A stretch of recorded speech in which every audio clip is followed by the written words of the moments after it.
Macy's parade always starts things off very, very well. Oh, hello there. How are you? Mary. You know, it wouldn't be a New York Christmas without a Macy's parade. Why, it really helped me get into the spirit of things. Oh, you know something? I saw a glove just like that in the dumpster on 32nd Street. Oh, thank you. My dear woman, I continue to be amazed that you never get on at work. Do you know that you can enjoy your entire Christmas list without leaving the privacy of your living room? Home Shoppers Club on Channel 8 is anyone who doesn't personally shop for their loved ones ought to be ashamed of themselves. Oh, now it is the spirit that counts. Well, you can't deny that Christmas is big bucks to the economy. It's the one season of the year when the department stores can make up their annual deficit. Christmas is more than big bucks, Doctor. And it is more than mail-order gold chain. Christmas is the one time of year we devote to that which we studiously avoid the rest of the year. Peace and goodwill. Listen to this crazy man. If it were up to him, he'd invite Freddy Krueger to the Thanksgiving dinner. Hey, man. You got that. Awesome. Oh, right on. Merry Christmas to you. Merry Christmas. And what would you like for Christmas, Doctor? Oh, I don't even think Santa Claus can give me what I want. Well, why don't you try me? Well, the medical facility at Maplewood needs a new x-ray machine. There's no way we can afford one. Well, you should have it, Doctor. Chris, if you give me that x-ray machine, I'll know you're Santa Claus. Well, you just look in your stocking line. Oh, how wonderful. What a lovely gift you found. Very nice. And it's do Merry Christmas to you.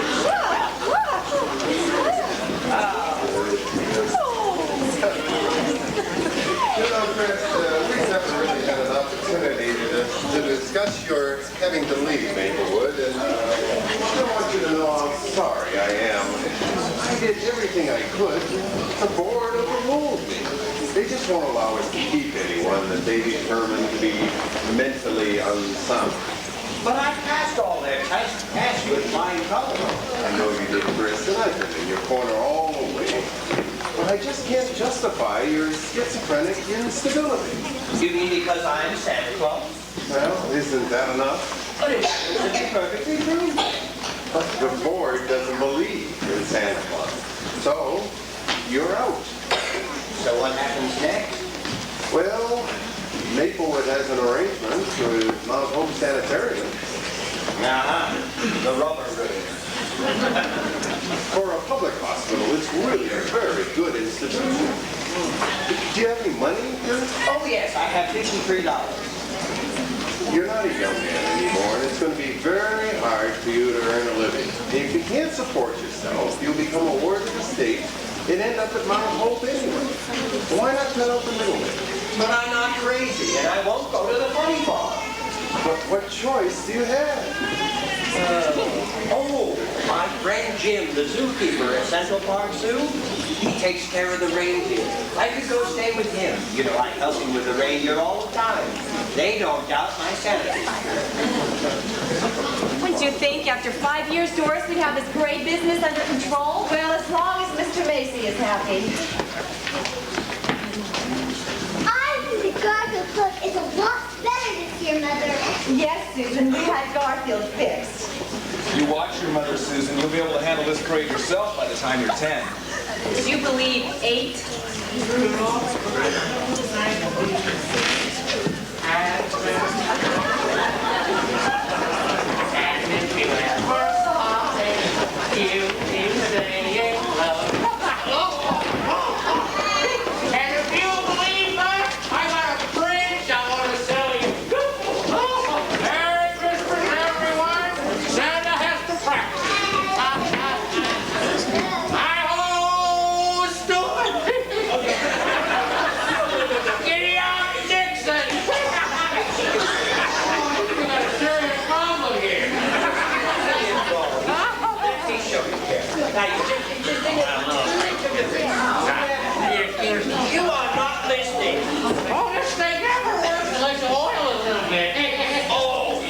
a disgrace to the uniform.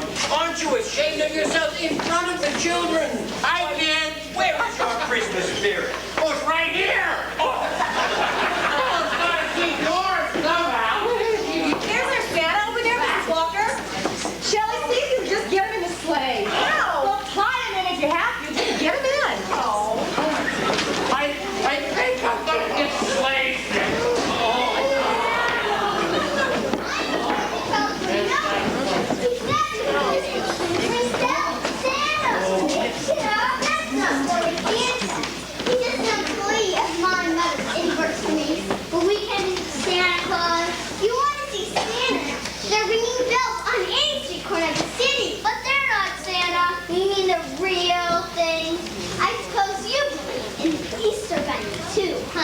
You know, Chris, this would be a great opportunity to install both your problems.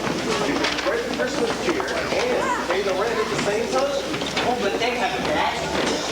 Well, how can you sit here and watch this parade while all these children are going to be disappointed because there's no Santa Claus?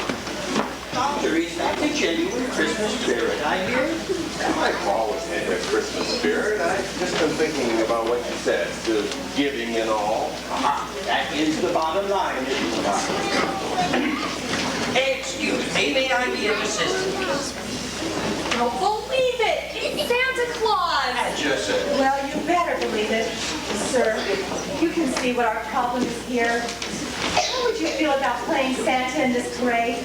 Well, I am not accustomed to substituting for intoxicated personages. However, the children are waiting and it is an emergency. Do you have a place where I can change? Shelley, get him suited up for the sleigh. Certainly. Right this way, sir. Very much.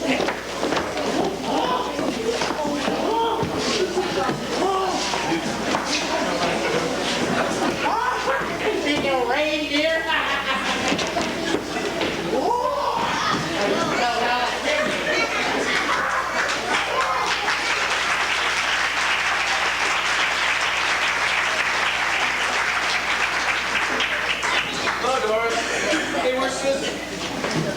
Fred, she's over talking with the elves. Would you go get her? I have enough problems already without the crazy ideas they're going to put in her head. Don't worry, they're only telling her about the North Pole. Mr. Gailey, I appreciate you taking care of Susan, but I'm sure we've been neighbors long enough for you to realize that I have definite ideas about her growing up. Now, I've told you before, I will not have her believing in myths and legends. Why not? Because she'll develop irrational thinking patterns. As a lawyer, I think you'd recognize that. Oh, I didn't realize you were raising a 7-year-old lawyer. I don't want her to grow up in a fairy tale world. She'll end up expecting to find the Prince Charming, a beautiful home, and live happily ever after. Fred, those things just don't exist. Are we talking about Susan or you? Look, I'm sorry, Doris. I'm sure your divorce was painful, but you can't keep it closed off forever. I let my guard down once, and I'm not going to let it happen again. I appreciate you taking care of Susan, but please allow me to be her parent. I don't want you swaying the point of view. Hey, Mom! The elves are better this year. Their costumes actually fit. Don't worry, Doris. Nobody's going to change her point of view.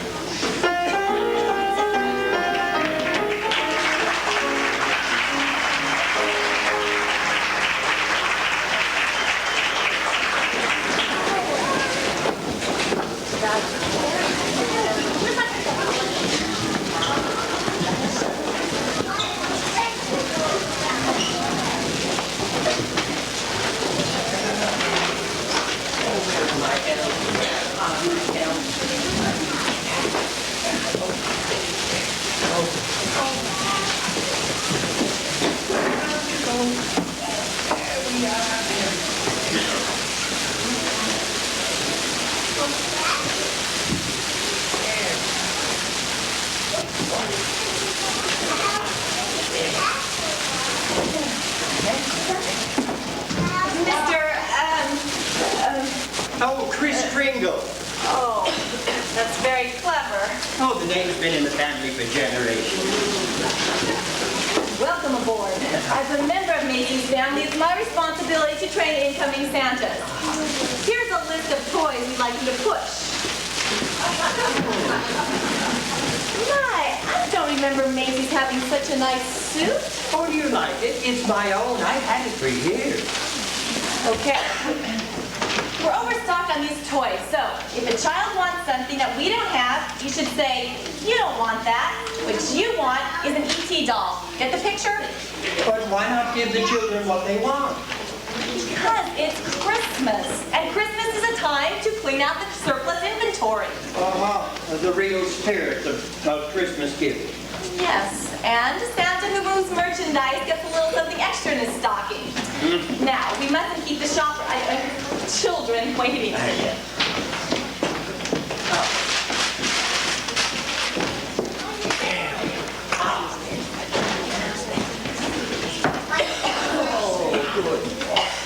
Hello there, Sharon. How are you? How did you know my name? I'm Santa Claus. I know these things. Now tell me, what do you want for Christmas? I want a Captain Power video camera. Oh, I think you've been a good girl. We can arrange that. Merry Christmas to you. Well, thanks a lot, Santa. Do I look like I am made of money? You guys get $125 for one of those Captain Power video cameras. Tell me, can you afford $55.95? Well, sure. Well, then try Consumers on 32nd.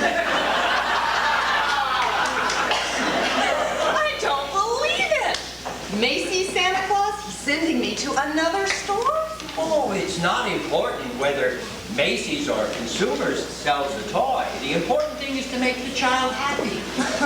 Well, now I've seen everything. Merry Christmas to you. Thank you. Oh, look at this fine young man. Oh, my goodness.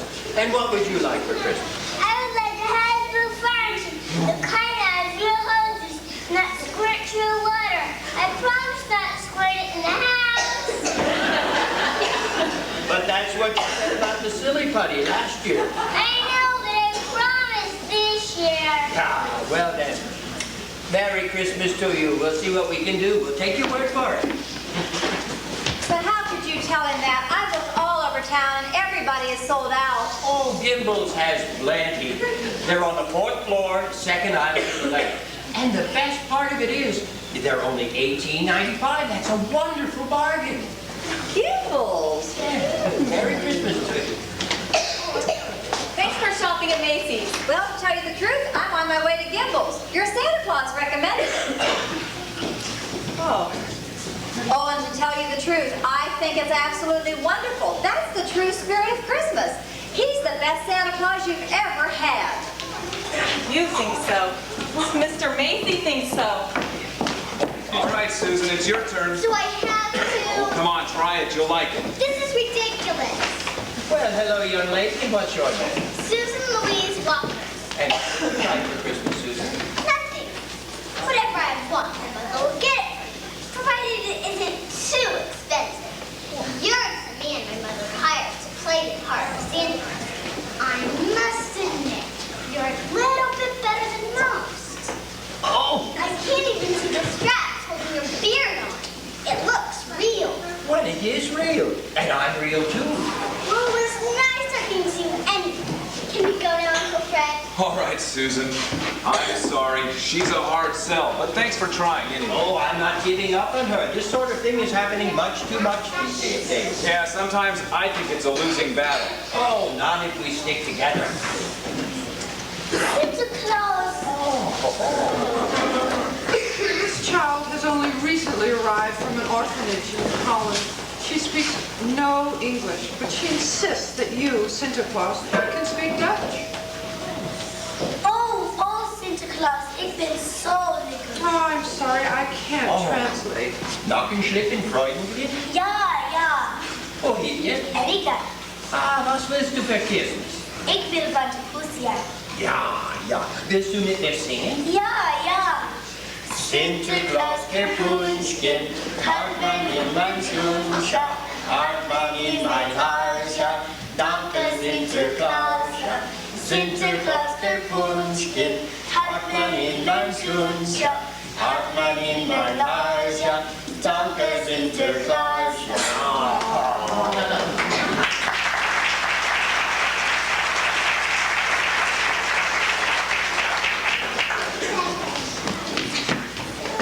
Mother, there's something very unusual about that Santa Claus. There was a girl in mine who couldn't speak English. So he spoke to her in her native language. And they even sang a song together. Susan, lots of people speak foreign languages. Well, I speak French, but that doesn't make me Joan of Arc. Look, he's just a man I hired this morning, and even if there were a Santa Claus, I doubt if he'd be working for Macy's. Perhaps Mr. Gailey would like to read you Santa's employment record. It just arrived from personnel. Name, Kris Kringle. Age, as young as my tongue and a little bit older than my teeth. Birthplace, the North Pole. Next of kin, Dasher, Donner, Prancer, Blitzen. Fred, would you please take Susan home? I have a job to do here. Come on, Susan, your mother has Christmas to manage. Mrs. Walker, this new Santa is completely unacceptable. He refuses to push the backlog merchandise. And you're not going to believe this, he's sending our customers to buy at other stores. You've got to do something. What a coincidence. I was on my way to do just that. I'll call him. What do I call him again? Well, according to his personnel record, Kris Kringle. Right. Mr. Kringle, how long will you be? As long as it takes to say you're fired.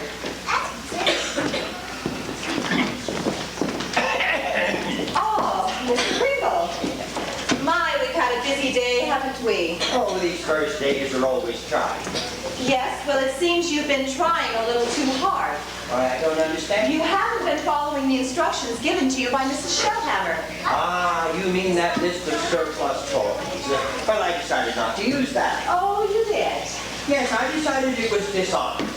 Why should the customers have to pay for Macy's mistakes? That is Especially the little children. That is not your decision to make, Mr. Kringle. And speaking of dishonesty, how do you explain this? Oh, that's my employment application. Well, it's all perfectly true. You see, I verified it by signing it on the bottom. Then you really think you're Santa Claus? Oh, my goodness, certainly not. Well, that's a relief. I know it for a fact. Well, that's great. But we cannot have a Santa Claus who refers our customers to other stores. You can pick up your final check at personnel, and I'm sorry it didn't work out. You know, it strikes me as a bit ironic, Mrs. Walker, that you are hiring Santa Claus for being Santa Claus. Whatever happened to it's more blessed to give than receive? All right, Mr. Kringle, I'll give you a week's severance pay. Merry Christmas. Merry Christmas to you too, Mrs. Walker. Oh, and don't worry, I won't hold this against you on Christmas Eve. Mrs. Walker, Mr. Macy would like to speak. Oh, I'm perfectly capable of speaking for myself, Mrs. Sledge. Shellhammer. Is there a problem, Mr. Macy? I will listen with great interest while you explain to me who is responsible for our Santa sending customers to other stores. Well, I take complete responsibility, Mr. Macy. My office has been flooded with phone calls, I'm telegrams, really sorry, Mr. Macy, but I've taken care of it. and messages of appreciation from grateful parents. Why, this is the greatest goodwill advertising gimmick in years. It's revolutionary. Macy's recommending gimbals. Why, it's phenomenal. I can see it now, the store with the true Christmas spirit. Now, it's a breakthrough in advertising initiative, Mrs. Walker. The media will love it. And Macy's will reap the harvest of publicity and goodwill. Oh, this is the best Santa Claus we've ever had. And there'll be a bonus in both of your Christmas stockings, ladies. Is that wonderful or what? It's or what? Huh? I just fired him. You what? He's totally wacko. He really thinks he's Santa Claus. Evidently, so does Mr. Macy. I suggest if we want to keep our jobs, we get him back. You're right. Claudia. Yes, would you please page Mr. Kringle to my office? That's right, you heard me, Chris Kringle. Walker, where's Santa Claus? The line stretches all the way to ladies' lingerie. And we're almost at candy canes. She fired him. She what? In the middle of Christmas rush? What about all those children? Mrs. Walker, as the shop steward of Elves Local 1, I must lodge a formal grievance against management's capricious disrespect of the Christmas spirit. That's all I need. Striking elves. My day is complete. Oh, it really wasn't necessary to page me, Mrs. Walker. I was coming in as soon as I finished changing them. Mr. Kringle, I owe you an apology. I'm afraid I was a bit hasty in my decision to let you go. I was mistaken about your policy of sending shoppers to other stores.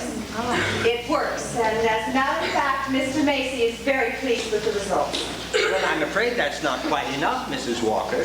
Why should I come back just to increase Macy's profits? Pushing toys is not what Christmas is all about. Why, I'd feel quite dishonest if I did that. But you can't just walk out. The union stands solidly behind you, Mr. Kringle. Here we are in the middle of the big Christmas rush. And I lose the best Santa Claus we've ever had because of a simple misunderstanding. Mr. Kringle, it's not just a matter of profit. Macy's needs you. And I need you. And the children need you. And not to mention saving our jobs. Would you stay if we promise not to make you sell toys? Just be the Santa Claus you want to be. Just be yourself. Oh, well, that I can do. Well, let's go get ready. Isn't that a bit drastic?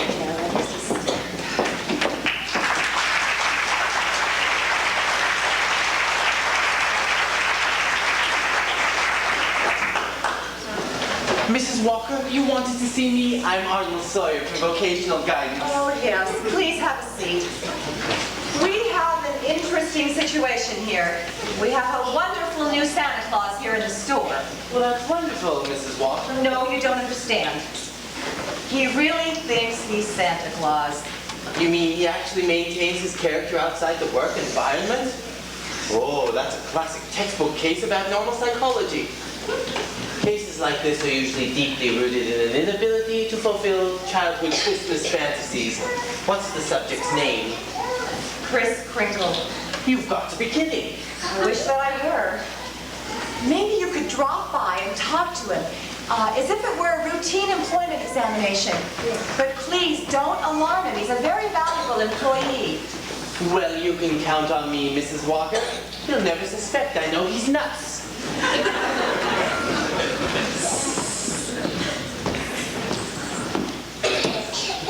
Mrs. Walker? Yes, can I help you? Hi, I'm John Pierce, the resident physician of Maplewood, the home where Chris Kringle used to live. Oh, yes. Nice to meet you. Have a seat. What can I do for you? Well, I hear that Chris is your new Santa, and I'm delighted that you took a chance on it. Who is he, Dr. Pierce? That's a good question. I've given that a lot of thought. He claims he's Chris Kringle, and if there really is a Santa Claus, he certainly fits the part. Do you honestly think he's Santa Claus? I didn't say that. But from a purely philosophical point of view, he could be Santa Claus.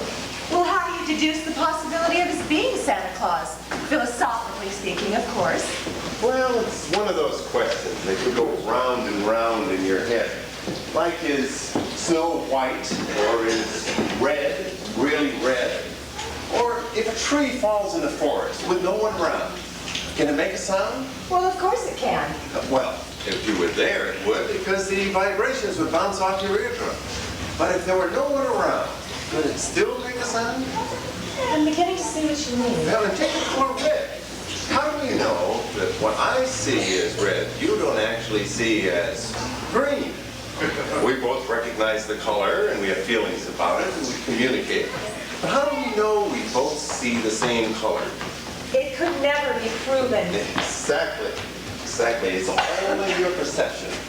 Are any of us who we really think we are? If no one believed in Santa Claus, he couldn't exist. But there's millions of children all over the world that believe in Santa Claus. And Chris believes he is Santa Claus. You've heard the expression, I think, therefore I am. Well, I see what you mean philosophically, but realistically... No, realistically, this man is perfectly harmless. There are thousands of people that lead perfectly charming lives with similar delusions. Then he wouldn't harm the children. As I said, I've known Chris for years, and he's absolutely harmless. His delusion is a positive one. He just wants to spread happiness and the real spirit of Christmas to everyone. I do worry about one thing, however. What? Well, if someone could just keep an eye on him, I mean, after business hours, he's a very old man, and I hate to think of him wandering about without a home through the streets of New York. You mean he has no place to live? I'm afraid not. Well, I'll see what I can do, Dr. Pierce. And thank you so much for dropping by. I feel so much more at ease after this conversation. Well, thank you, Mrs. Walker. I know you won't regret anything you do for Chris. Have a very nice Christmas. Well, thank you. You too.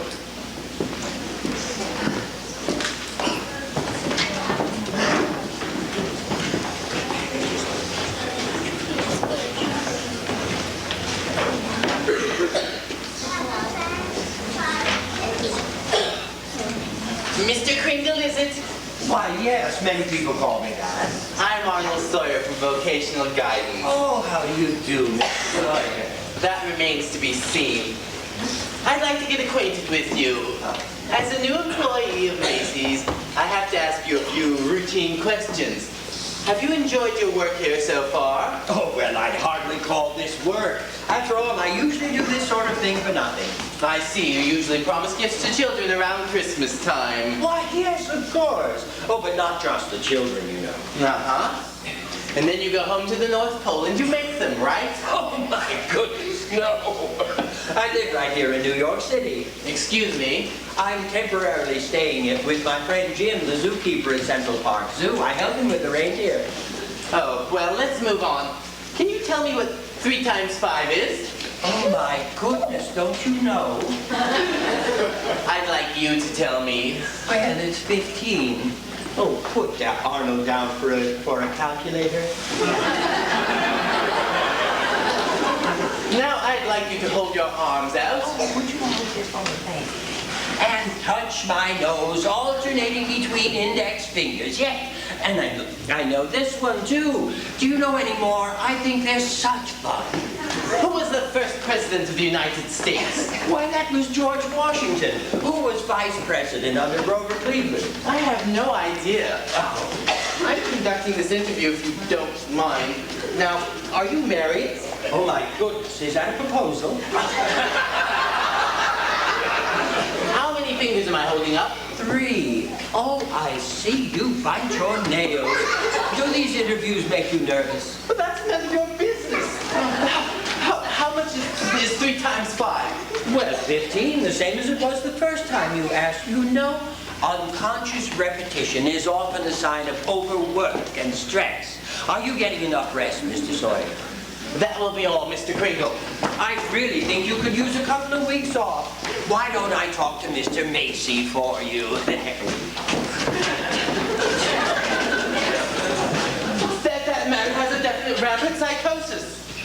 But his doctor was just here. He's assured me he's perfectly harmless. Perfectly harmless, huh? Cases like this, they often become violent when the delusion is threatened. If he's allowed to continue to work here, I can take no responsibility for the consequences. Then I shall. In that case, Mrs. Walker, if he becomes violent and something happens, I will be the first one to tell you I told you so. What was that all about? Oh, Sawyer thinks that Chris could become violent. But Dr. Pierce was just here, Chris's physician. He says that Chris is perfectly okay. All we have to do is keep an eye on him. Sort of take custody of him when he's not working. That's a splendid idea, and you're just the person to do it. Oh no. I live all alone with my daughter. How could I have to stay with me? Well, my boy is away at his grandparents. We do have that extra room. I knew I could count on you, Shelley. Not so fast. I have to talk to my husband first. what, you take him out to dinner, and that'll give me a chance to convince Mr. Shellhammer that we should have such a colorful house guest. I could do that much.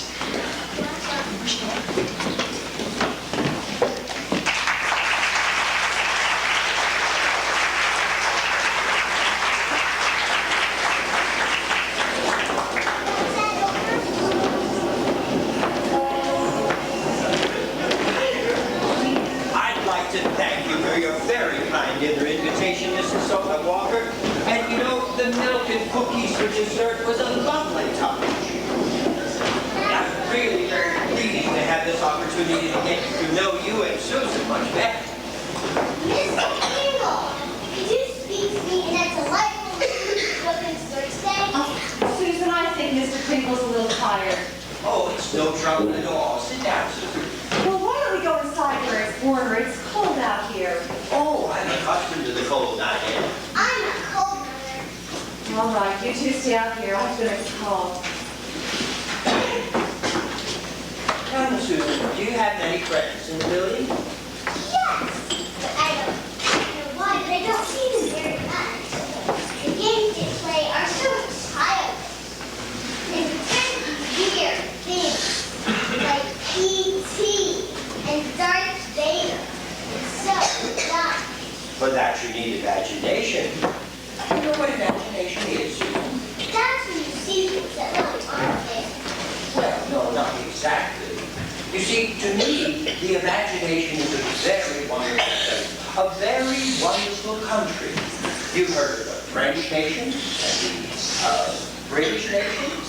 Well, the imagination is very much like that. But once you get there, you can do anything you want. Why, how would you like to fly to the moon and be back by dinner time? It's very simple, really. Would you like to try? Well, I guess I could. Oh, of course you would. Now, we should start with something simple at first. How would you like to be a monkey, too? I don't think I could do that, Mr. Kringle. Oh, certainly you could. Now, just stand. There we go. Now, bend your knees just a little. That's it. Bend over the waist. That's it. Let your arms go. Side to side. Curl your fingers up. That's it. Face up. Big smile. There you are. You got it.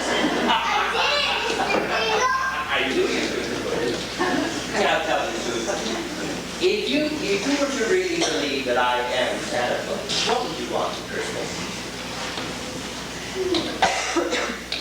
I want a real house with a real father.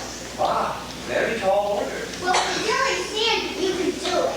And if you can't, then just give me just a nice man with a white beard like Mother said.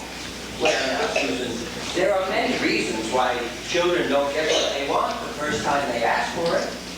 Sometimes little boys want very strange things, like great, big, real locomotives when they live in an 8th floor apartment. And sometimes little girls want baby brothers and sisters, even though their mothers and fathers couldn't take care of them. Besides, if one got what one wanted the first time one asked for it, things wouldn't be half so much fun. Sometimes it's wishing that keeps things going. So you see, sometimes there are lots of reasons why children don't get what they want right away. But I wished for a father in the house for so long, Mr. Kringle, and it's all that I really want. Hello, Susan. How's my favorite girl? Hi, Fred. Well, I'm Fred Keeley. I'm Susan's name. Oh, how do you do it? Susan, it's time for bed. Oh, hi, Fred. Mr. Kringle, I may have found you a place to stay. Oh, excuse me, there's my phone. Susan, bed. Are you looking for a place to stay? Well, no, presently I'm staying at the zoo. I've never met anyone who's in the zoo before, and I would be rather proud of this. Yeah, the zoo's no place for a grown man. But why don't you stay with me? Got an extra bed in the apartment, and I could use the company. Why, I'd like that very much, Mr. Daly. Thank you. Susan, dear, why don't you go inside? It's getting chilly in the mother night weather. Okay, Mr. Kringle, I like the idea of your everything, Fred. Good night, Mr. Fred. Good night, Susan. You know, Mr. Daly, I like the idea of staying with you very much. It will give me a chance to stay close to Susan and to work on her Christmas trees.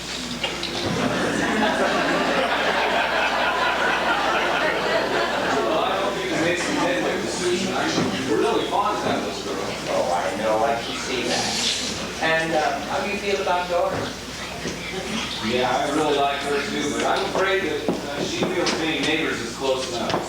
Have you ever asked her out? Oh, sure, I've tried.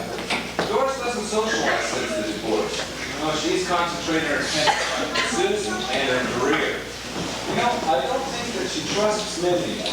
Oh, that's a very common problem these days, but one that I think that you and I can do something about. How do you start? Well, it's very simple. Don't let her close herself off. You've got to have faith in her. It hasn't been even so far. Well, we'll work things out, she might. Mr. Kringle, Mrs. Shellhammer has a place for you to stay. She lives right near the store. Why don't I call you a cab and you can go over right away? Well, that's very nice of her, Mrs. Walker, but I have just accepted an invitation from Mr. Daly to stay with him. Mr. Gailey, I see. And I think I'm going to hurry right over to the zoo and get my things. I won't be long. Fred, come in.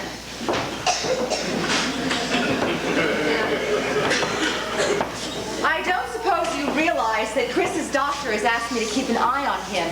He should not be left unsupervised. He's been diagnosed as having problems.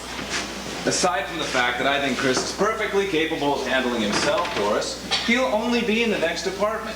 Between the two of us, we should have the situation covered. Well, that's not quite all. Oh? I don't like the influence he has on Susan. I thought I'd made that very clear to you. I understand your concerns, Doris, but I like Chris.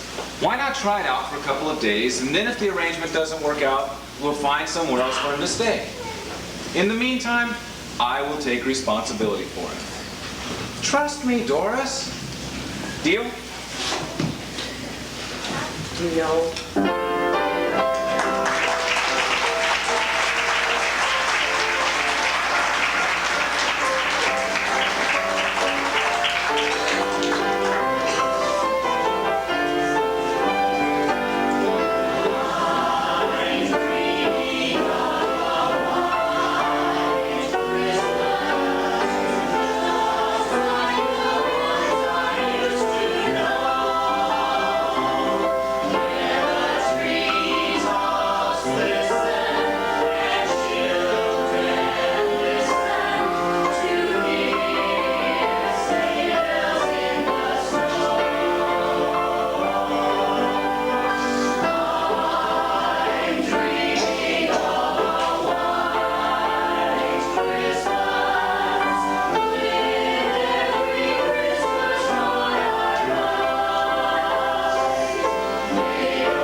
Did Chris come back here?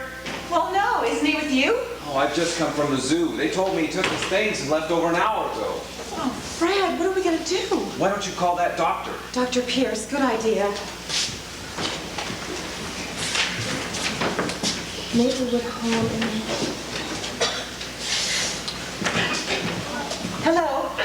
Maplewood home? Yes. Has Mr. Kringle been back there this evening? Oh, he hasn't. Well, is Dr. Pierce there, please? He's not. Well, thank you very much. It's all my fault. And after I told you, you could trust me. The important thing now is to make sure he's all right. I'm surprised. I didn't think you liked Chris. It's not a matter of like. I'd never forgive myself if something happened to him. Come on, Doris. Who's gonna mug Santa Claus? Fred, this is New York City. You have a point there. But look, if he can make it from the North Pole to here, then New York City shouldn't be a problem for him. If he was all right, he would have at least called. Susan, what are you doing up? I dreamt that Mr. Kringle went away and there wasn't any more Christmas. Oh, it was only a nightmare, Susan. Chris will be fine, and we'll never lose Christmas as long as we have each other. Now let's get you back to sleep. That's it, right up here. Away in a manger, no cripple is dead. The little Lord Jesus laid down his sweet head. The stars in the sky look down where he lay.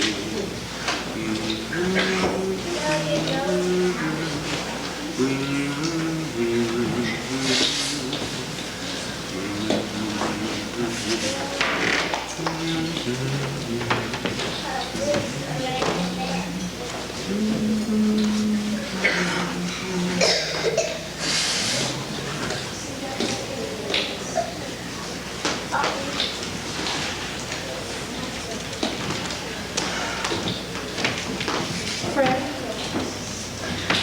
I don't think I've ever shown my appreciation for your friendship. Forgive me for being so upset tonight. It's good to let your defenses down sometimes, Doris. I feel closer to you knowing that you trust me enough to show your feelings.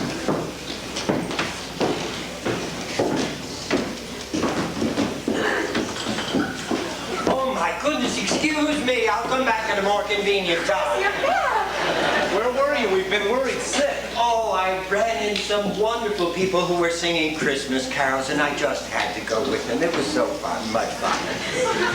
Chris, I'm real happy that you're staying with me, but I must confess I have an ulterior motive. Oh, what's that? Well, I'm finally going to learn the answer to a question that's plagued the world for centuries. Does Santa Claus sleep with his whiskers inside or outside the covers? Oh, always sleep with them out. Makes them long and curly. Oh, thank you. Don't mind. I'll just go and move in. Oh, I'm glad he's back. Can you imagine out Christmas caroling with his friends? I feel so silly, Fred. Well, I'm really glad he's back too, Doris. And I'm sorry that you had to go through all this. Well, tonight had its rough spots, but I thought it ended on having a good note.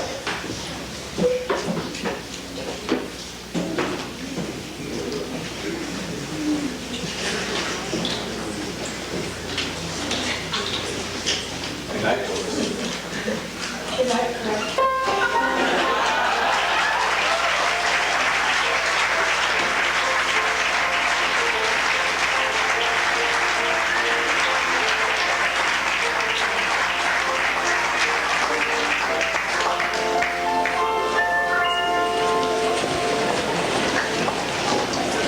Ladies and gentlemen, boys and girls, welcome to Macy's special holiday presentation of Elf Theater. We are especially honored today to have in our audience not only our founder, Mr. Macy, but also dear friend and competitor, Mr. Gimble, who have come here today to help us celebrate the Christmas spirit. And there's nothing closer to the Christmas spirit than children.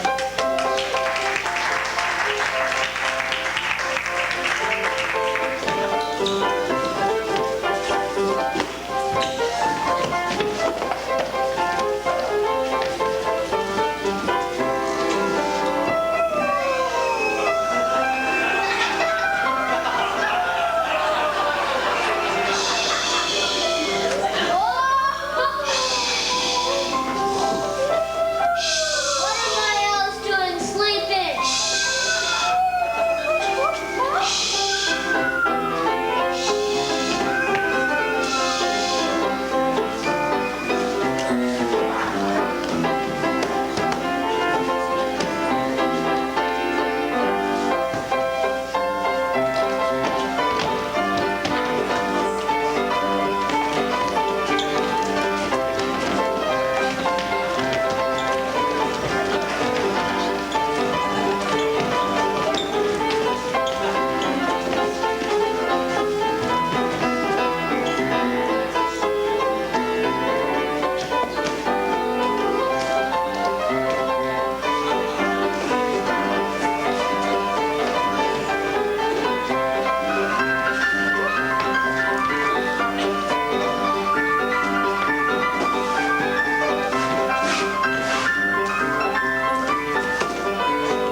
Kringle.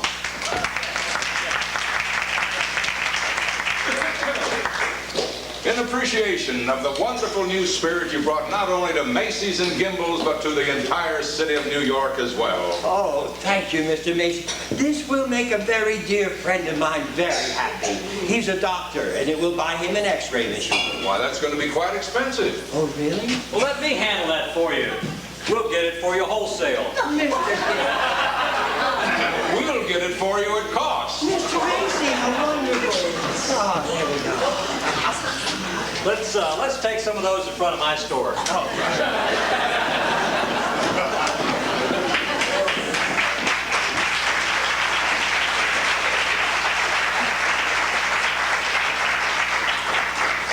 Incredible.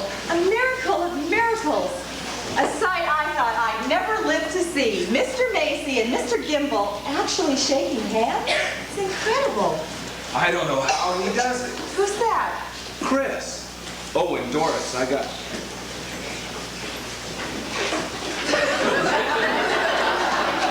have a little presentation of my own to make. That's a hard act to follow, Fred. Open it. Oh, Fred, they're beautiful. Here, let me. I went to Cartier's. You know what they did? They told me to go to Tiffany's. Then the clerk at Tiffany's asked if I'd seen the collection at Cartier's. It's catching all over town.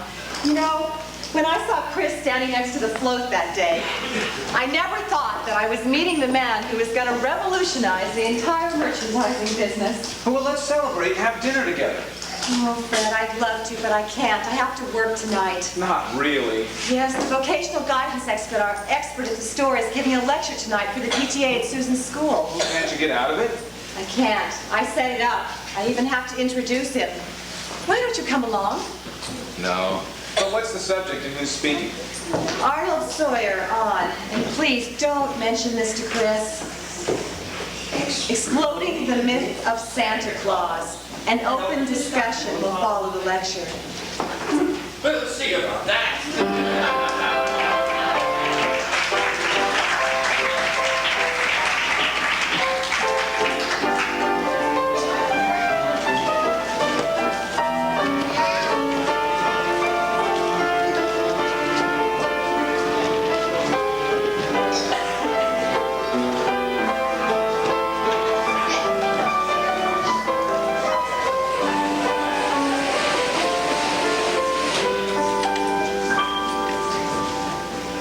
Ladies and gentlemen, it gives me great pleasure to introduce to you Mr. Arnold Sawyer.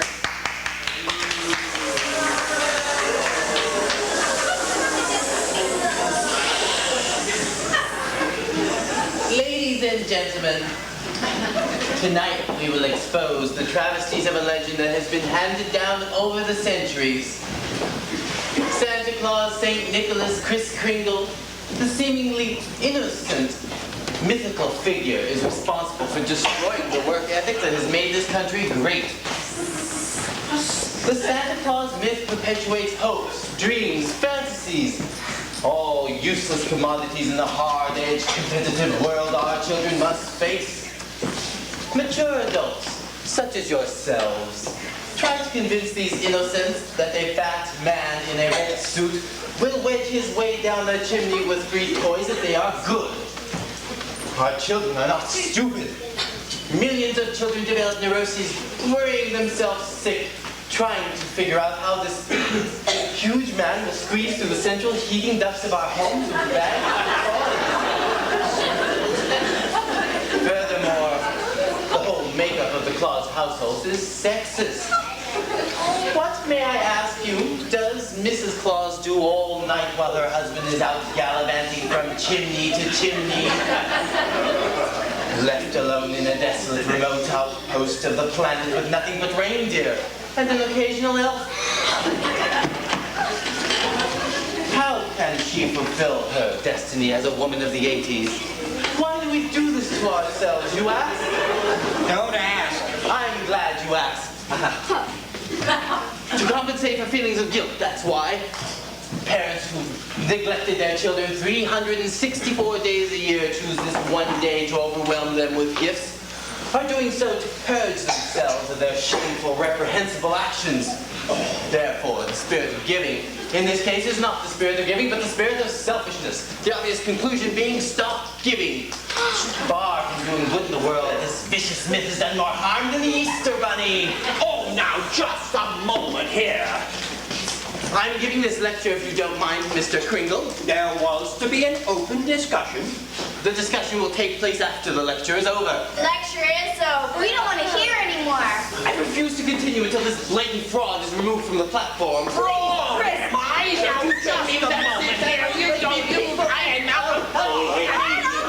Please! Well, Mr. Sawyer, I cannot stand idly by while he impugns my reputation. Mrs. Walker, are you going to allow this dangerous maniac to assault your guest speaker? He's perfectly harmless. Perhaps we should let the police decide that. Ladies and gentlemen, that concludes our lecture for this evening. Chris, please let me handle this. Mrs. Walker, I am perfectly capable of defending myself against attacks on my person. Please, Chris, for me. Oh, very well then. I'll see you at the store tomorrow. Society has ways of dealing with people of your sort. He's a dangerously deranged man. In cases like this, he could strike at any moment. I hardly think that This could really backfire on Macy's. If Mr. Gimble finds out that our Santa is possibly unbalanced, the repercussions could be disastrous. He's a stick of dynamite. Oh, I warned you when you hired him. Thank goodness I was the victim of his lunacy and not some poor defenseless child dangling from his knee. But he's just a kind old man. I'm sure he won't ever do Oh, but he will, Mrs. Walker. He evidently suffered a sudden change and has entered into a violent state. But Dr. Pierce assured us this could never happen in this kind of case. Chris's delusion is only a positive one. Dr. Pierce is not a psychiatrist. And neither are you. Well, in that case, it's your responsibility to have him checked out by a competent psychiatrist, and at once. I agree. Well, I don't. Chris has passed dozens of such examinations with flying colors. Well, then one more won't make any difference. If they find him competent, he can come right back here and resume his job. And if not, you've certainly done the right thing. Well, I'd like to think about it. Well, don't worry about it, Mrs. Walker. Mrs. Shellhammer and I will handle all the details, won't we, Shelley?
Chris. Well, you're just as sane as anybody. And a whole lot saner than most. Try telling that to the head warden in this ha-ha hotel. Don't you worry, I'm going to have you out of here in no time. Oh, Doris was only humoring me. If that's the way sane people behave, I'll stay in here with the others. But Doris had no idea what Sawyer was up to. She thought you were going to be examined by a private doctor. Well, that's very good to know. But why didn't Doris come down and tell me herself? Because, Chris, she didn't want to hurt you. Ah, I'm a nice old man, and she felt sorry. It was more than that. No, Doris had doubts, Fred. That's why she was only sorry. If you had been dragged down here, she'd have been furious. Well, what if she did have doubts? No, she hasn't really believed in anything in years. You're not giving her a fair chance, Chris. It's not just Doris. It's people like that Sawyer fellow. Oh, he's vain, selfish, and dishonest. And yet they call him sane, and me not. They let him be out there, and I have to stay in here. Well, if he's sane, then I'm glad I'm not. But you can't just think of yourself, Chris. What happens to you matters to a lot of other people. People like me who have faith in you and what you stand for. And people like Susan who are just beginning to. You can't quit now, Chris. Don't you see? Maybe you're right. You know, maybe you're right at that. I have been downright selfish. I've been thinking of myself alone. I should go and get my reindeer ready, my sleigh. I have lots of packages to get. Well, just a minute, Chris.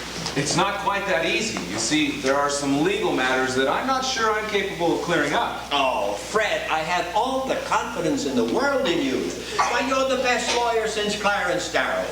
We may not win, but we'll go down swinging.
And this has been a pretty good year for you, Your Honor.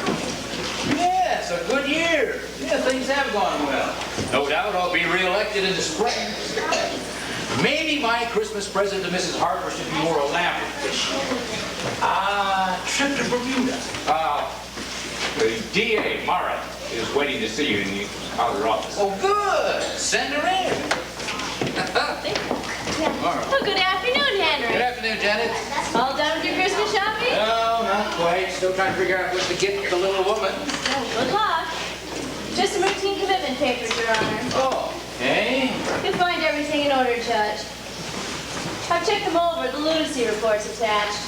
Oh, another one from Bellevue Hospital. Bellevue, eh? Age unknown? An old man, is he?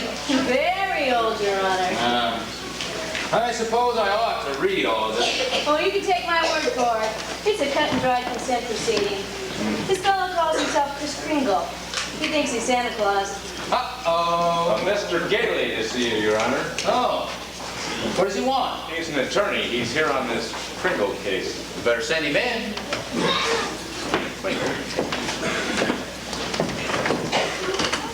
Good afternoon, Your Honor. My name is Fred Gailey. I represent Mr. Kringle, the subject of those papers. In my opinion, Mr. Kringle is being railroaded. I'm requesting a proper hearing so that I might provide witnesses. I thought you said this thing was all cut and dry. So I did. This is the first I've heard of a protest. My name's Janet Mara, District Attorney. Fred Gailey.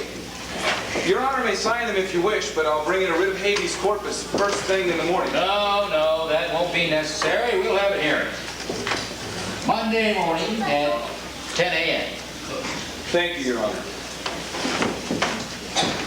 Court. Who was that? Kringle's lawyer. Santa Claus has a lawyer? Oh, I'd like to see this whole Kringle mess dropped right away. This Kringle's been committed by a city hospital.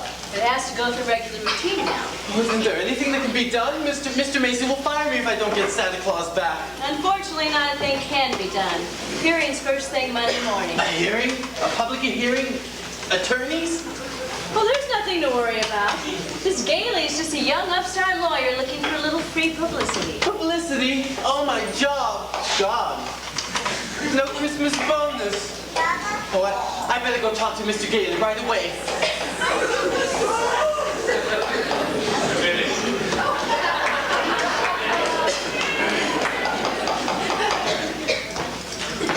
Oh, Philly, Judge in?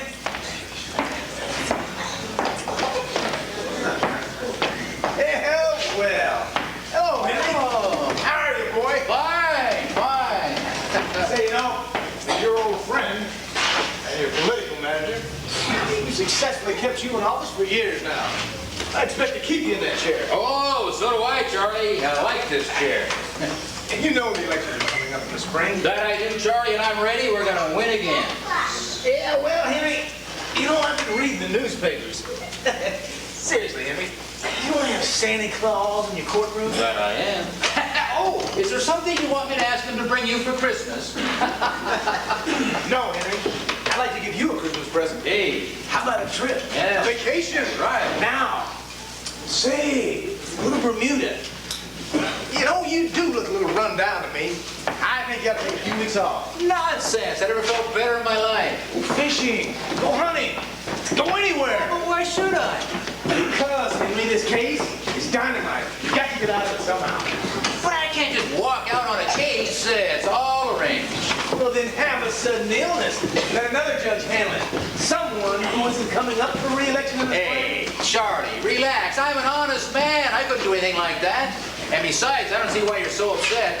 What's the matter with getting all this good publicity? Good? Why, it's terrible. Oh. You're a regular Pontius Pilate before you even get started. You're going to be the villain to every little kid who believes in Santa Claus. And their parents will hate you too. Nonsense.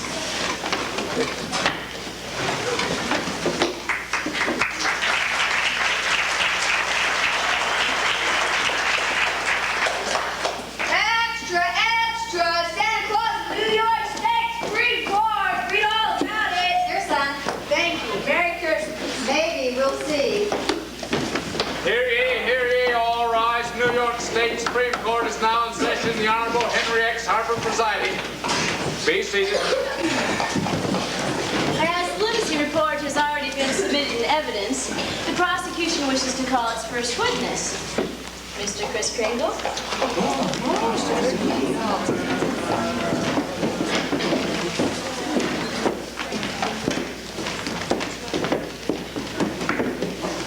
Oh, good morning, Your Honor. Good morning, Mr. Kringle. Please state your name for the record. Chris Kringle. And where do you live? Why, I thought that's what this hearing would decide. That was a very sound answer, Mr. Kringle. Thank you, Your Honor. Mr. Kringle, do you believe that you are Santa Claus? Why, yes, of course. The state rests its case, Your Honor.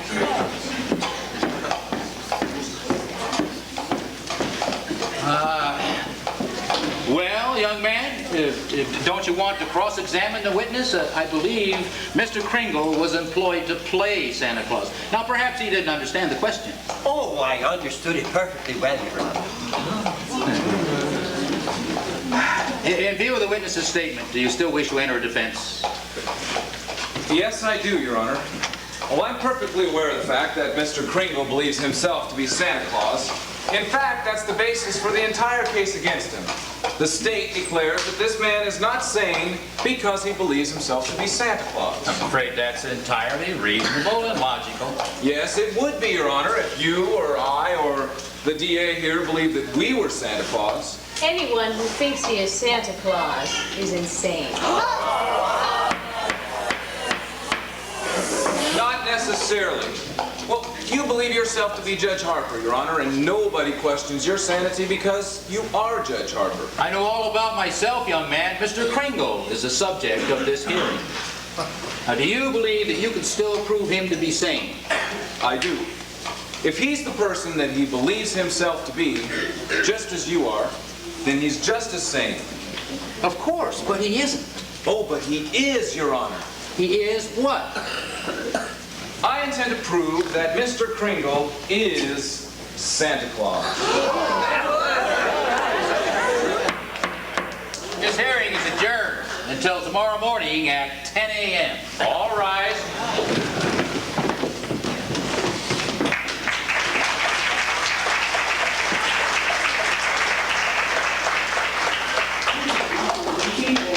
Public Radio. Today's top story from New York City is a controversial family hearing of, you won't believe this, Chris Kringle, also known as, you guessed it, Santa Claus. It seems that Macy's St. Nick says he is Santa Claus, and the state of New York wants to put him away. This could result in a lot of disappointed children and empty stockings on Christmas Eve. We'll keep you informed on how Santa Claus fares in the New York judicial system as these hearings continue. I read all the stories in the evening papers. And Fred, I'm worried. Aren't you making a fool of yourself, fighting a hopeless battle? I'm rather confident. All this publicity is working for me, and the public sympathy is obviously behind Chris. Well, it's not going to be easy, but I think I've got a good chance. But what about your job? Aren't you jeopardizing your position with the law firm? You're right there. Old Hayslip, the senior member of the firm, called me this afternoon. He said, "We are an old established firm with great prestige and dignity. We can't have one of our junior members making a spectacle of himself, trying to prove that some old crank is Santa Claus. Well, unless I drop the case, he said they'd drop me." Well, then you'll have to give it up. No, I won't. I can't quit now, you know that. Well, Chris needs me, and I can't let the old man down. Fred, how can you be so unrealistic? People have got to be more realistic about life. Well, I've learned that. You can't just go giving up your job for some sentimental whim. Oh, Fred, I love you, and I respect you. But then you go and do a crazy thing like this. Well, I thought you were sensible and reliable, not a stargazer. Well, I guess I am a stargazer, but I'm a darn good lawyer, too. Well, I combine the best features of both. I'll make out all right. Well, it boils down to this. You just don't have faith in me. Well, of course I do. No, you don't. Not really. You see, you're a very factual person, Doris.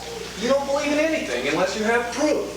It's not a question of having faith in you. You are bound to lose this case. That's just common sense. Faith is believing in things when common sense tells you not to.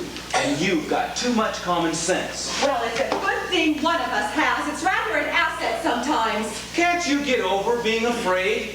Can't you let yourself believe in people like Chris? In laughter and joy and love and all those other intangibles. You can't prevent with intangibles. And you can't live life without them either. At least I can't. Well, I thought Chris and I had changed you, Doris. I hoped you'd be ready to take our side. But I guess not. Well, I can see there's no use talking. We don't even speak the same language, do we? No, I suppose not. And then there's nothing more to say.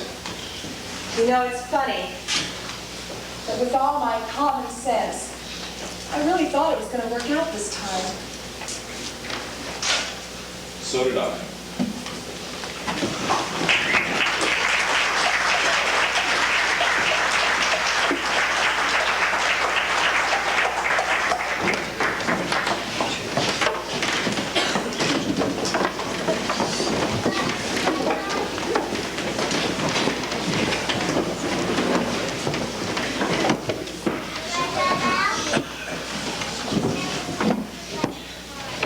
Raise your right hand. Do you swear to tell the truth, the whole truth, and nothing but the truth? I do. Are you Mr. R.H. Macy, owner of one of the largest department stores in New York City? The largest. Is Mr. Kringle in your employ? Yes. Do you believe him to be sane? Yes. Do you believe him to be truthful? Remember, you are under oath, Mr. Macy. Do you honestly believe this man to be Santa Claus? Yes. No further questions, Your Honor. Sawyer, you're fired.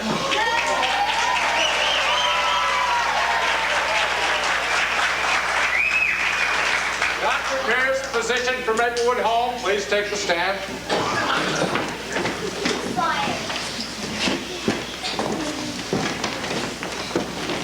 Raise your right hand. Do you swear to tell the truth, the whole truth, and nothing but the truth? I do. Be seated. Dr. Pierce, now you've known Mr. Kringle for many years. Do you believe him to be Santa Claus? I do.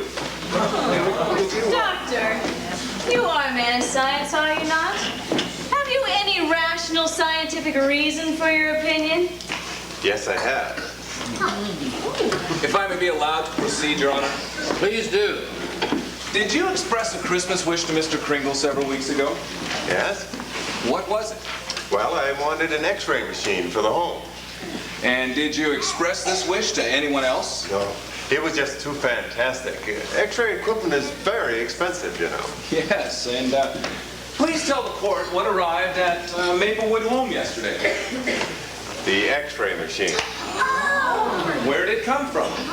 Well, the card said, "Merry Christmas from Kris Kringle." Any other possible donors? No. Well, what do you conclude from this? Well, when I expressed that wish, I said to myself, if that X-ray machine arrives, I'll believe he's Santa Claus. Well, it did, and I do. Thank you, Dr. Pierce. You may step down. I now call Jim Duncan, the zookeeper, to the stand.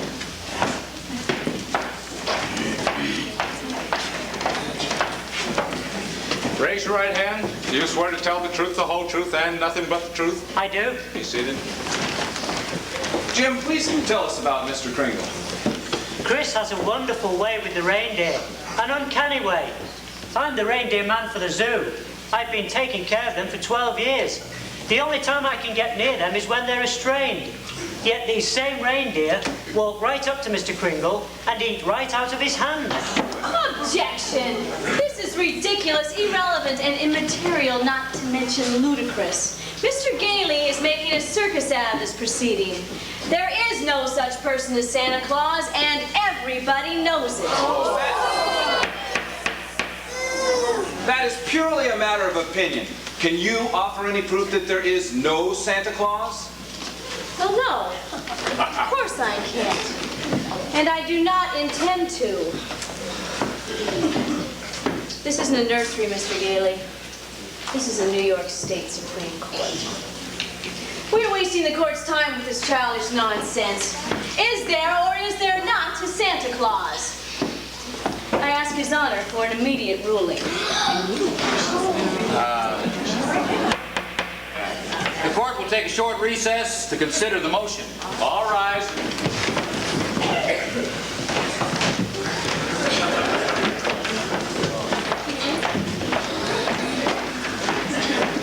Look, Henry, I don't care what you decide about old Whiskerpuss out there, but if you go back and officially rule that there is no Santa Claus, you might as well start looking for that chicken farm Right now. Why, we can't even put you in the primaries. But how can I say there is a Santa Claus, Charlie? I'm a responsible judge. I'm taking an oath. If I do, they'll have me disrobed.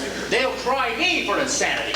Listen, Henry, do you know how many millions of dollars worth of toys are produced each year? Toys that wouldn't be sold if it weren't for Santa Claus. Have you ever heard of the National Association of Manufacturers? Now, how do you think they'd like your ruling? What about all those people they employ to make those toys? Union people! What about the AFL and the CIO? They're gonna love you, Henry, and they're gonna say it with votes. Then there are the department stores, and the candy companies, and the Christmas card makers. Oh, let's not forget the Salvation Army. Why, they get a Santa Claus on every corner. Henry, you're gonna be an awfully popular fella. What about the Christmas baskets we give out? Henry, I'm telling you, if you rule that there is no Santa Claus, you can count on getting just 2 votes. Yours and Lawyer Morris. Mara is a Republican. All right.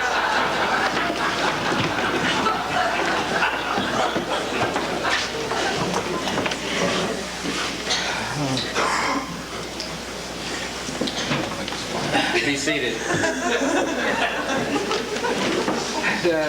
The question of Santa Claus is, by and large, a matter of opinion. Many people firmly believe in him. Many others do not. The tradition of American justice demands that we take a broad and unprejudiced view of such a controversial matter. This court intends to keep an open mind. It will hear any evidence on either side. Your Honor, I believe I have further evidence. I'd like to call Janet Mara to the stand. Who, me? Miss Janet Mara. Oh,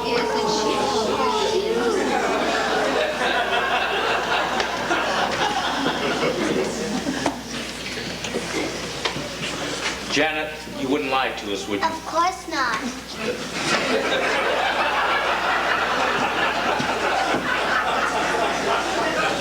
Do you believe in Santa Claus, Janet? Sure I do. He gave me a brand new sled last year. What does he look like? There he is, sitting right over there. I object. Overruled. And please, Janet, tell me what makes you so sure that there is a Santa Claus? Because my mommy told me so.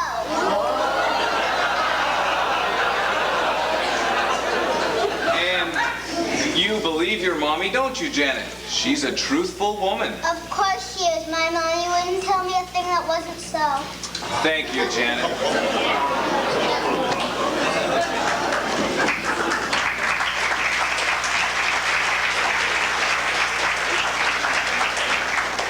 And don't forget, a real soccer ball. Oh, you shall have it, Janet. You shall have it. Your Honor, the state of New York concedes the existence of Santa Claus. Yes, this court concurs. But having so conceded, Your Honor, we ask that Mr. Gailey cease presenting personal opinion as evidence. The state could bring in hundreds of witnesses with opposite opinions, but it is our desire to shorten this hearing rather than prolong it. I therefore demand that Mr. Gailey now submit authoritative proof that Mr. Kringle is the one and only Santa Claus. Your point is well taken, Mrs. Mora. I'm afraid I must agree. Mr. Gailey? Your Honor, I'm not prepared to submit authoritative proof at this time. I'd like to ask for an adjournment. This court is adjourned until tomorrow afternoon at 3. All rise.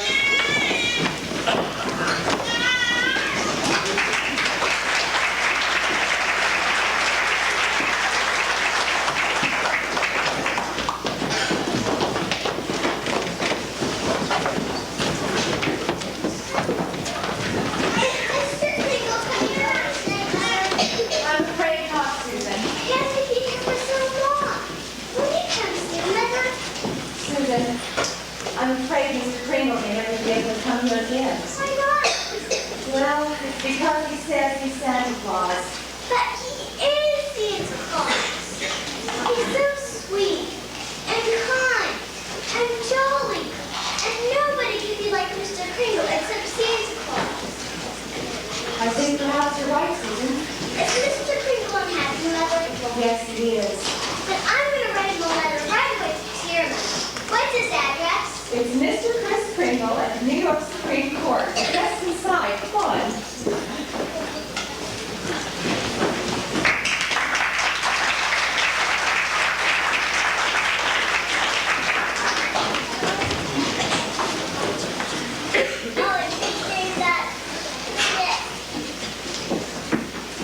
Hey, I don't believe it. Here's a new one.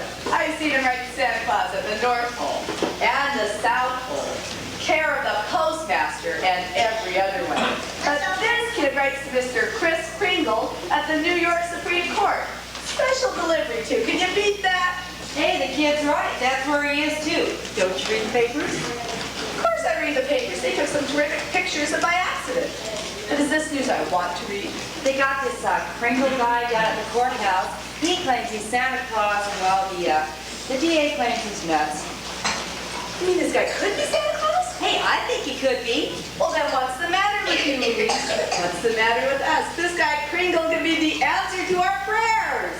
Hey, you're right. Why didn't I think of that? Hey, order a big truck. Order a couple of them. We'll take all the Santa Claus mail we got laying around here and send it to Chris Kringle at the courthouse. All right. All right.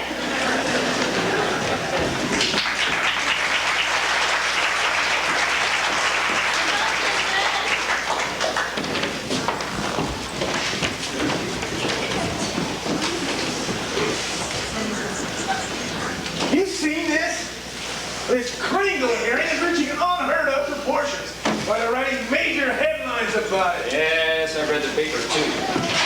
So what are we going to do? You have to think of your position. And my duty to my office. Never mind that, Henry. Today is Christmas Eve. If you stick Santa Claus to a padded sale on Christmas Eve, you're liable to be picketed or mobbed, or even murdered. Yes, it is a desperate case. If that Gailey boy could just figure out the slightest pretext of competent authority, I'd willingly and eagerly give him every break. I've watched Mr. Kringle very carefully. He seems to be nothing worse than a very kindly old gentleman. But unless something miraculous happens, I'm going to have to accept that lunacy report and have the old man put away. Mother, now that we're here, I'm getting scared. What if Uncle Fred loses? And they send Mr. Kringle away? What if he isn't Santa Claus? Just like you said. I was wrong when I told you that, Susan. You must believe in Mr. Kringle and keep on believing. We both must. Then you really think I'll get my Christmas wish? Faith is believing in things when common sense tells you not to. If you don't believe, Susan, you'll never get the things you really want. You must believe. We both must. I believe. I believe. I believe. That's it, Susan.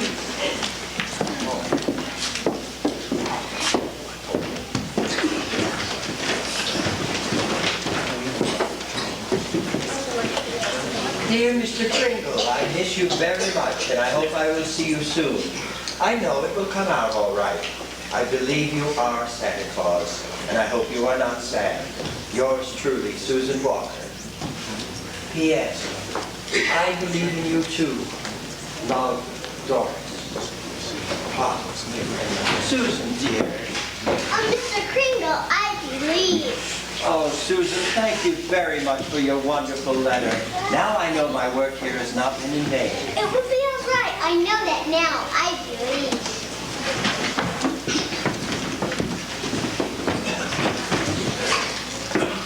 Oh, Fred, wait till you see this letter. Hold on to your seat, Chris. You ain't seen nothing yet. All rise.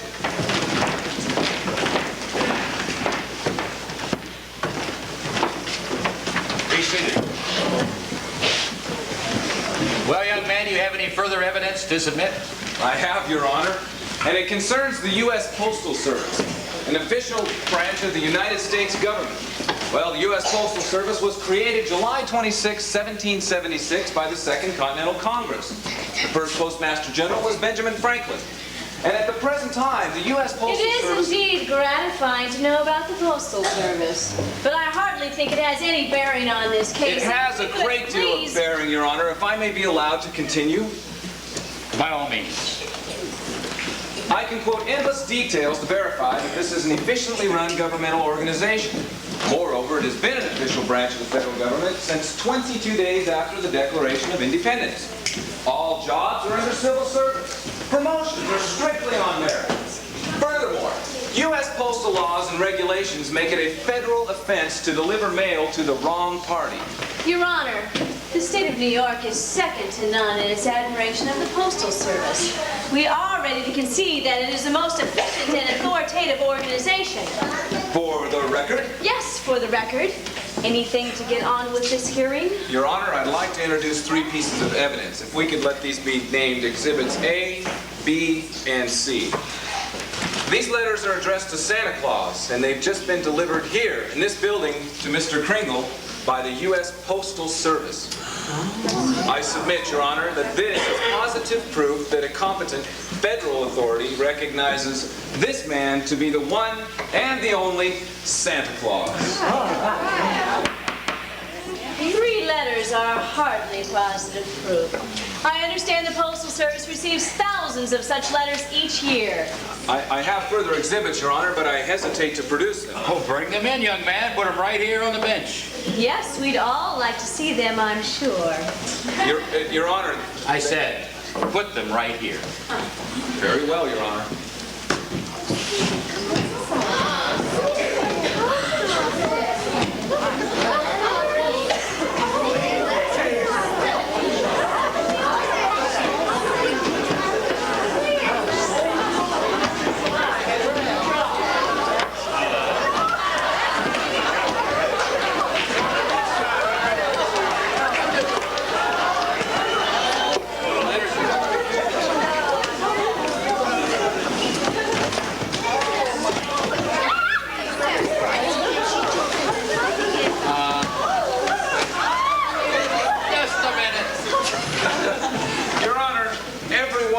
Is simply addressed Santa Claus.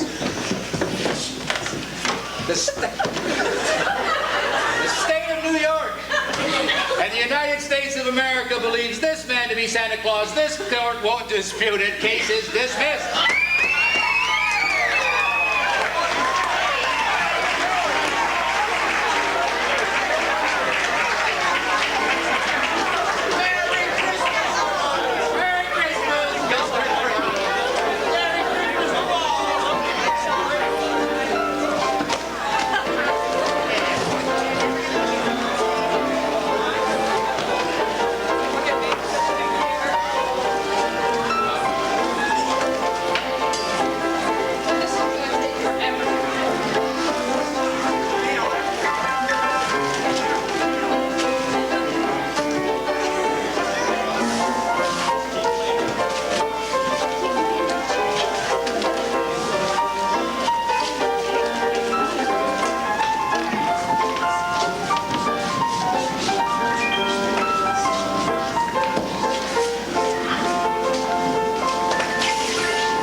I've ever had. Me too, Mother. All of these nuts make it perfect. No. I've never known a Christmas like this. Fred, for the first time, I know what you mean when you say faith is believing in things when common sense tells you not to. Oh, look! It's my house! It's my house! What does she mean, her house? I don't know. She's never mentioned anything about a house to me before. Well, it's a nice-looking house. Probably would make a great real estate investment for a new couple. A new couple? Whatever do you mean, Fred? Oh, well, I was just thinking about some clients I have at the office. Oh, yes, a good real estate investment for some clients at the office. Well, of course, it's a little big for just 2 people, would be a great size for a family of 3 or more. Doris, you know I've loved you for a long time, and I've loved Susan even longer. Now, don't you think it's time we did something about it? Such as? Well, do you have any ideas? Well, I have a lot of ideas, Fred, but they have nothing to do with real estate. Marry me, Doris. Let's get this house for Susan. Mother, it's got a spring in the backyard, just like my Christmas wish, but I told Chris about. Susan, Fred and I have some news for you. You mean you're getting married? I knew that was going to happen. It was part of my Christmas. Susan, your wish is my command. You mean you're going to deliver happily ever after? Oh, and look what I found by the fireplace.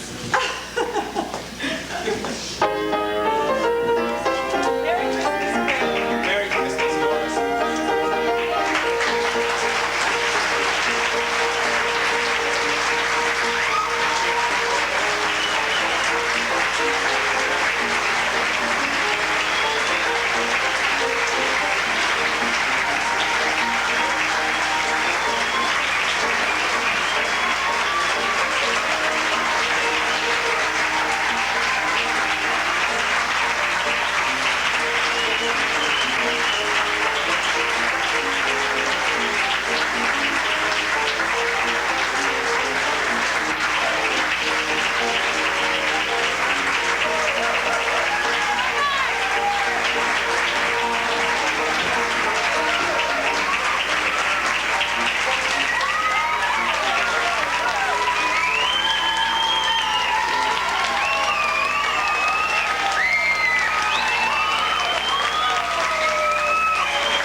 Mr. Robert Irwin.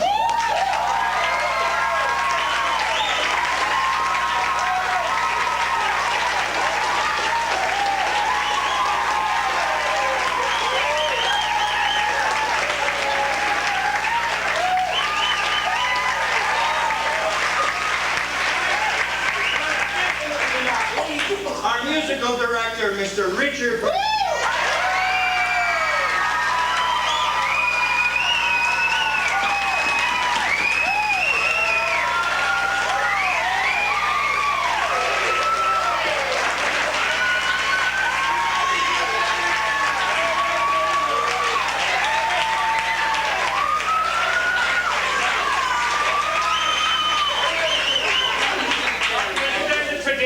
Closing out a theater where there's a lot of other things that have to go on as well. We've been in production for months, and of course this is the culmination, and I don't want to talk about my emotions about it because it's too close to me because, well, we'll talk about it.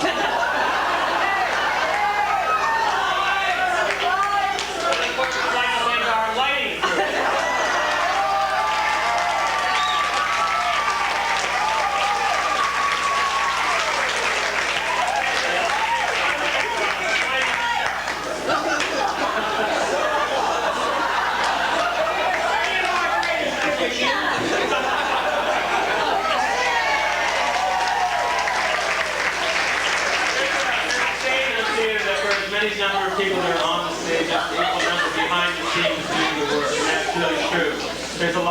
people who make this possible. And I really would like to list them all.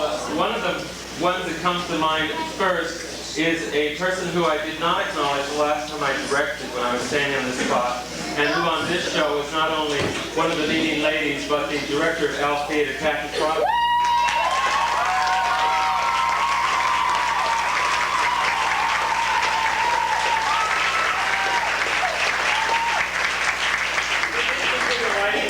Which has been wonderful and famous.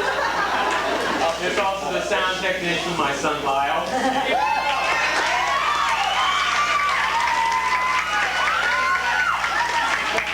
And the stage manager. A stage manager is someone who participated in this show throughout all rehearsals and all performances. Debbie Voorhees. Thank you, Debbie.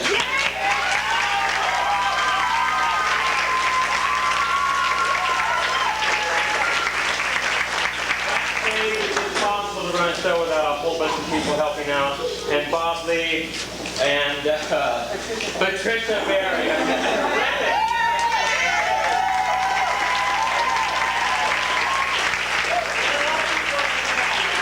The cast also doubled on things. C.C. Fleming was very responsible for the prop. Costumes from Liz Harrison. Is Liz here? Yeah.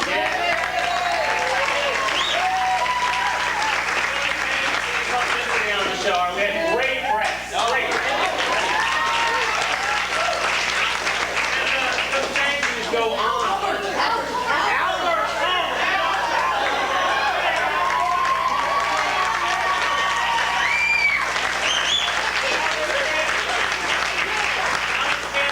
Terrific house manager. Boy, it takes something to manage all you people.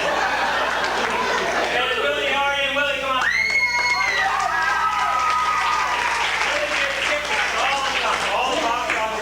By Willie Ari. And I know there's just jobs more. This is terrific. This stage cast. Brad, come on down! Come here, Brad.